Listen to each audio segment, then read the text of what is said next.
Assalamualaikum warahmatullahi wabarakatuh. Selamat sore Abang None, salam sejahtera buat semuanya.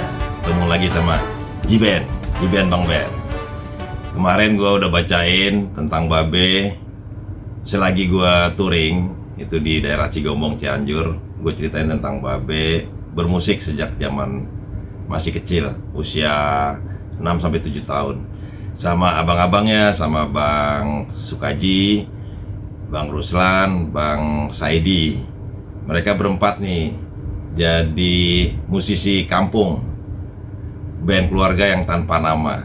Alatnya apa aja ya, macam-macam, mulai dari kaleng rombeng, dari biskuit, segala macam yang bisa dijadiin kayak rebab. Pokoknya kreativitas mereka lah. Nyanyi lagu apa? Ya lagu-lagu yang mereka bisa nyanyiin. Itu biasanya mereka ngamen, dalam artian ngamen tuh hajatan. Nah ini ada cerita juga, pulang hajatan mereka menghibur hajatan tetangga di daerah Kemayoran, daerah Bendungan Jago. Itu tetangga bikin hajat sunatan.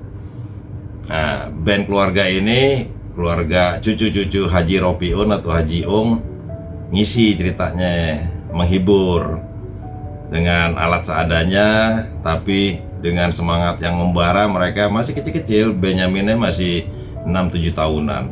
Mereka selang 2 tahunan lah jarak usianya. Nah, itu mereka berempat pulang nih ceritanya dari hajatan malam-malam, jam 10-an malam. Saat itu daerah Kemayoran atau Bendungan Jago masih sepi, banyak pohon-pohon rindang di samping-samping kalinya itu. Nah ketika mereka pulang sampai di Jembatan Jiung tuh ya yang menghubungkan Jalan Angkasa ke daerah Serdang, Jiung. Nah kita tinggalnya di situ, Benyamin tinggal di situ. Nah ketika sampai di jembatan tuh ada anjing liar nguber-nguber. Mereka ketakutan, lari kan, takut digigit. Nah karena bawa gerobak dorong, itu alat-alatnya ditaruh di gerobak, akhirnya kepleset tuh di jembatan, kecemplung lah di kali tuh gerobaknya, semua dengan alat-alat kaleng rombengnya kecebur. Tapi mereka nggak hiraukan, yang penting nggak kegigit anjing aja. Mereka lari, alhamdulillah selamat sampai rumah. Karena memang jaraknya nggak jauh dari jembatan itu kan. Sebenarnya dari Bendungan Jago sampai Jiung itu ya mungkin hanya 1 kiloan kurang ya. Tapi ya karena memang sudah malam dan banyak anjing liar, nah mereka diuber-uber tuh, kecemplung, alat-alatnya masuk ke kali semua. Ya mereka nyari lagi besok paginya, nyari lagi di kali Jiung tuh, ketemunya udah nganyut, udah di Bendungan Jago lagi, balik lagi tuh alat. Nah nggak ketemu semua, sebagian ketemu, itu juga nempel di eceng gondok, kata Babe. Itu saat-saat yang gua nggak bisa lupain. Tutur Babe waktu itu ke kakak-kakaknya Cingkaji dan Saidi semasa hidupnya. Jadi mereka sering kumpul tuh berempat, yang lebih sering lagi bertiga, Cingkaji, Cingdi, sama Benyamin. Itu kadang-kadang kalau nyeritain masa-masa kecil mereka, oh ya ketawa-tawa, happy mereka kan. Jadi ternyata gerobak dorong musik itu ya dari tahun 50-an udah ada. Cuman yang ngamennya bukan ngamen di pinggir jalan begitu, mereka jadi penghibur lah, penghibur untuk sebuah hajatan kampung. Tarifnya berapa? Sekenanya aja, mereka nggak pasang tarif. Kadang-kadang dikasih kue bolu, dikasih pisang, itu udah happy banget. Karena mereka nih anak-anak kecil yang senang nyanyi. Di Jembatan Jiung tuh kalau sore nyanyi tuh wak-wak gung, segala macam lagu-lagu anak-anak lah. Nah Kong Jiung ngelihat begitu sering marah, sering diusir karena udah maghrib masih teriak-teriak aja tuh pakai kaleng rombeng, digombrang-gombrengin gitu kan. Diusir sama engkongnya, suruh sholat, suruh sembayang. Udah namanya anak kecil ya, besok kan diulang lagi ya kayak begitu deh tuh. Memang bener kayaknya repot banget tuh si engkongnya, kasihan cucu-cucunya bengal-bengal banget. Tapi ya begitulah, yatim, mereka yatim karena ditinggal Pak Sueb sejak kecil, terutama Babe Benyamin usia 2 tahun udah ditinggal sama Pak Sueb, ditinggal meninggal. Nah itu kegiatan itu berlanjut sampai dewasa, sampai Babe band dewasa masih seneng nyanyi. Nah kayaknya ya memang disitulah proses kreatifnya seorang Benyamin dan kakak-kakaknya tumbuh. Masa kecil itu senang nyanyi, senang musik gitu kan. Nah, mereka itu kreativitasnya muncul begitu aja karena memang tidak ada ilmu formal di dalam ilmu musik. Ya mereka sebisa-bisanya ngarang, terutama Benyamin. Itu ngetok-ngetok meja aja. Jadi itu jadi sebuah lagu. Ya Abang None mungkin pernah dengar yang itu lagunya bikinnya ngaco-ngaco tapi ya jadi gitu loh. Nah di situ juga sifat-sifat sensitifnya Benyamin muncul karena memang dari kecil biasa ke kampung ngelihat situasi sosial begitu ya, kalau mau kritik dia pakai lagunya. Disitulah muncul jiwa keseniannya terus sampai diolah sampai dewasa. Ya mudah-mudahan menginspirasi buat semua. Kalau memang senang sama sesuatu ya tekunin aja. Zaman dulu memang kagak punya alat apa-apa ya pakai kaleng rombeng. Kagak ada gitar, nggak ada gendang, nggak ada apa ya seadanya aja mereka pakai.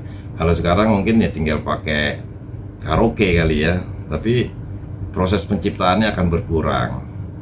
Jadi ya silakan aja, silakannya berkreasi. Karena setiap masa pasti berbeda cara kan. Gitu Abang None. Nih gue lanjutin lagi cerita yang lainnya ya. Setelah itu ada yang mau gue sampein lagi nih. Pakai kacamata dulu biar nggak siwar bacanya kan.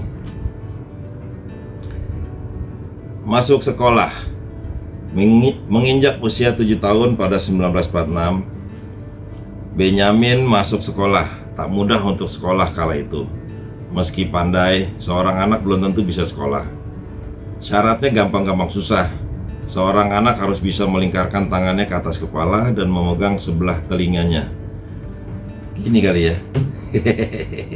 Kalau udah bisa gini nih, telinganya kepegang berarti udah dewasa. Udah gede gitu. Syaratnya kayak begitu. Dikhawatirkan bila seorang anak belum cukup umur, dia bisa ngeplek alias tak sanggup menerima pelajaran. Benyamin baru dapat menjangkau telinganya itu ketika berusia 7 tahun. Itu pun setelah 3 kali mencoba.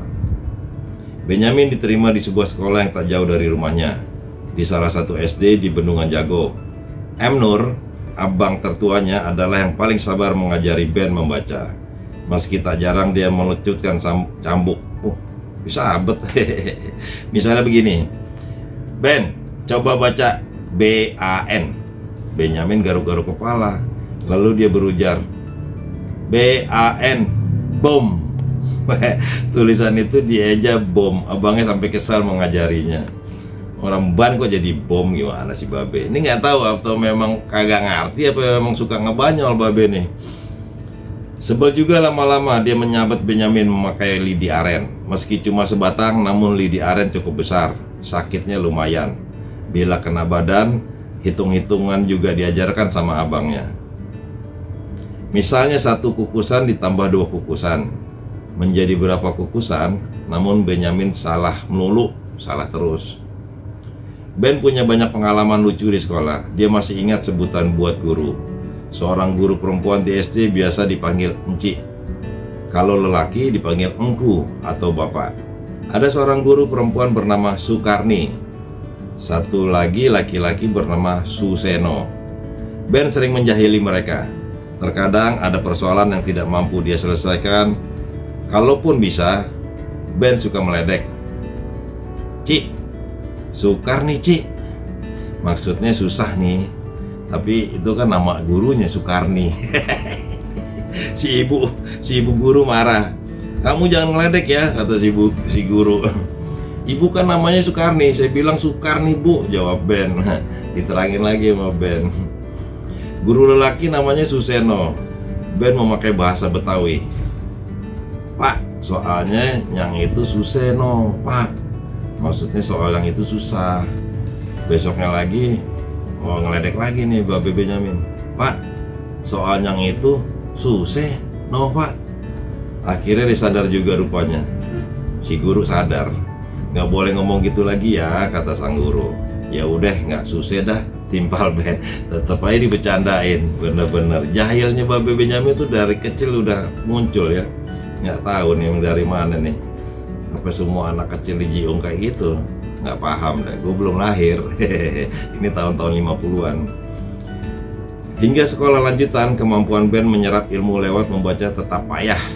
Sejak kecil dia tak mampu menghafal dengan baik. Beruntung, dia memiliki daya ingat yang bagus. Apabila belajar melalui pendengaran, baginya belajar adalah di sekolah. Saban guru mengajar, dia mendengarnya dengan seksama. Atau kalau ulangan sudah dekat, dia kerap menyuruh temannya membaca buku dengan suara keras. Dan dia mendengarnya. Hasilnya, nilainya melebihi kawan-kawannya. Itu gue udah belajar capek-capek menghafal, nilai tetap jelek, ujar Ben. Menirukan kawan-kawannya itu. Itu pula yang membuat kawan-kawannya kesal. Di sekolah Ben tak memiliki pelajaran favorit. Semuanya sama baginya. Semua menjadi mudah bila dia belajar melalui mendengar. Oh, jadi Babe Benyamin jadi patokan nih buat teman-temannya. Ibarat kata kalau Babe Benyamin lulus, yang lainnya lulus gitu kan. Mungkin diremehkan kemampuannya. Nggak taunya malah nilainya lebih tinggi dibandingkan yang lain. Kalau belajar malah jelek Babe Benyamin, tapi kalau mendengar malah masuk ke ingatannya. Ini kalau sekarang ilmunya namanya tipe auditori. Mendengar masuk ke otak dibandingkan membaca. Itu banyak macam-macam orang lah punya sisi-sisi kelebihan dan kekurangannya. Kalau model kayak gitu namanya auditori. Babe Benyamin salah satu tipe orang seperti itu. Jadi gitu Abang None ya. Gue baca ya sedikit-sedikit aja. Kalau kebanyakan ntar pada tidur malah. Tapi ini sedikit-sedikit, lama-lama jadi bukit.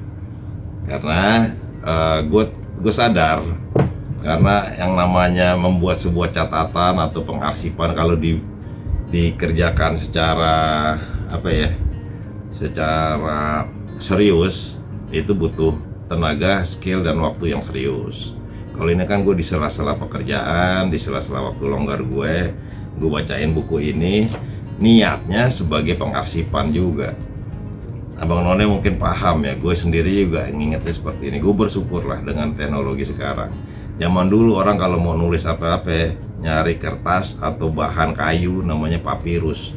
Di situ ditulis, ya kan? Sebuah sejarah itu tuh ditulis. Untuk apa? Untuk pembelajaran generasi-generasi berikutnya.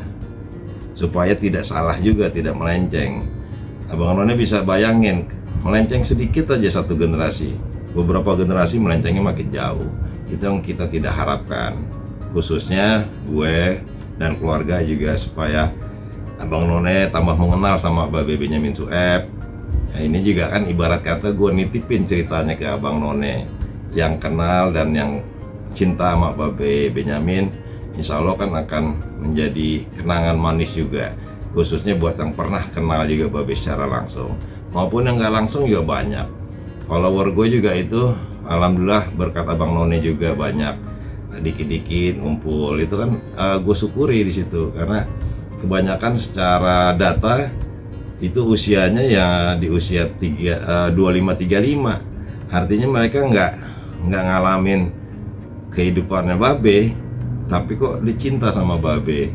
Nah, mudah-mudahan apa yang gue lakuin ini bermanfaat, minimal untuk sejarah, minimal untuk inspirasi. Syukur-syukur bisa memberikan motivasi buat teman-teman, buat Abang None semua, baik itu dari segala bidang. Nggak harus jadi Benyamin, karena kan nilai-nilai Benyamin itu universal. Nilai-nilai seorang itu kan bisa kita ambil dari sisi segala macam. Lihat perjuangannya, lihat bagaimana susahnya, lihat bagaimana mereka bersyukurnya terhadap apa yang mereka miliki. Itu buat gue sih pembelajaran. Selain Babe Benyamin orang tua gue juga senang melihat orang-orang yang ibarat kata tuh berjuang dengan apa yang dia sukainya, apa yang dia cintain. Babe Benyamin itu senang musik, artinya kan dari kecil hingga dewasa kita tahu beliau menjadi seorang penyanyi yang handal di bidangnya. Awalnya memang dari musik-musik barat, Itu kan dilanjutinnya sampai nyanyi di pub, di klub-klub malam pakai lagu-lagu barat, lalu banting setir karena dilarang sama pemerintah sama Pak Karno. Pada saat itu orang nggak boleh nyanyi bahasa asing. Akhirnya Babe Benyamin ngelihat satu kultur atau sebuah kelebihan dari Betawi, dari kampungnya dia. Apa itu? Nah, dari gambang kromong. Diambil gambang kromongnya, dia olah gimana caranya supaya bisa dipakai sama kreativitasnya Benyamin. Ya, sampai kita tahu sampai sekarang bagaimana sebuah musik kebudayaan Betawi itu salah satunya ya dari beliau lah menjadi ya bisa kita nikmati. Memang yang lain juga banyak, alhamdulillah Benyamin juga teman-teman kebetawiannya juga banyak di musisinya. Begitu Abang None, sekian dulu hari ini, sore ini. Ntar kita lanjutin lagi di cerita-cerita yang lain. Gitu aja Bang None. Kalau ada salah-salah kata, Jiben mohon maaf yang sebesar-besarnya. Selalu bersyukur, jaga kesehatan. Nanti kita ketemu lagi di episode yang berikutnya. Wassalamualaikum warahmatullahi wabarakatuh.